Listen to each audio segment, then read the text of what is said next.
சர்வதேச சுற்றுலா தலமான கன்னியாகுமரியில் சுற்றுலா பயணிகளின் பாதுகாப்பை உறுதி செய்யும் வகையில் போலீசார் சுற்றுக்காவல் பணியில் ஈடுபட்டனர்.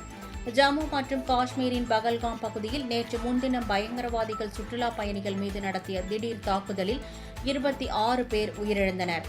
இந்த சம்பவம் நாடு முழுவதும் பெரும் அதிர்வலைகளை ஏற்படுத்தியுள்ளது.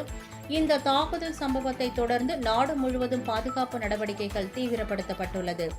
இதன்படி தமிழ்நாட்டிலும் மக்கள் அதிகம் கூடும் இடங்களான ரயில் மற்றும் பேருந்து நிலையங்கள், வழிபாட்டு தலங்கள், பிரசித்தி பெற்ற சுற்றுலா தலங்கள் என அனைத்து இடங்களிலும் போலீஸ் பாதுகாப்பு அதிகரிக்கப்பட்டுள்ளது.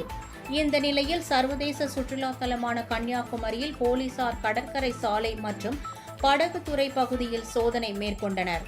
மேலும் சன்செட் பாயிண்ட் உள்ளிட்ட கடற்கரை பகுதிகளில் போலீசார் சுற்றுக்காவல் பணியில் ஈடுபட்டனர்.